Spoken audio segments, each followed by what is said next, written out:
Hello, I'm Diane Sullivan, daughter of a mill worker from the city of Fitchburg. When I was just 7 years old, I knew I wanted to be an attorney. At that very young age, I noticed that when neighbors had serious problems or tragedies, they called upon lawyers for help, even though most couldn't afford them.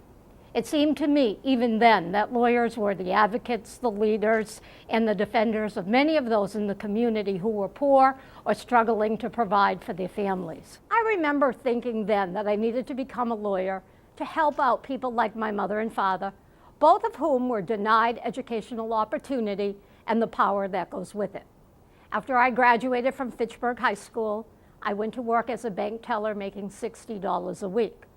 My boss, a man in a pinstripe suit, told me that I could get a raise for my superior performance, and I did. It was an additional $3 a week. It was at that moment that I realized, hey, I better find a way to get an education. I'd be damned if I was going to settle for annual raises of $156. I knew that getting a college education was crucial for me in order to be able to help the people that I cared about. So I became the first ever in my family to attend college. But I had to do it the hard way, at night, initially one course at a time. I remember clearly that when I had saved enough money to enroll for my first college course, I signed up for business law. I was thinking then, somehow, some way, someday, I'll get to law school. But was the law, the profession I dreamed of, available to someone from the working class like me? I really wasn't sure. The first college law class confirmed my passion for the law. The professor told us, I'm going to treat you like law students. While others in my class groaned. I was elated. That's why I'm here, I thought.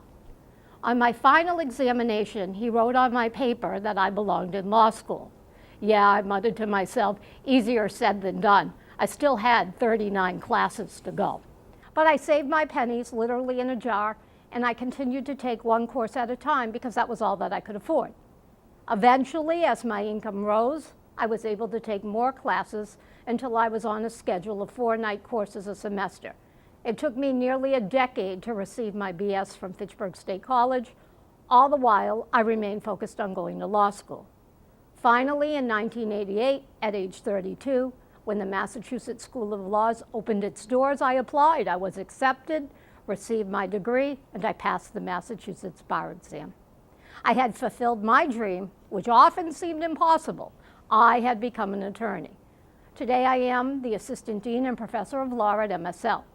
My students have backgrounds similar to mine.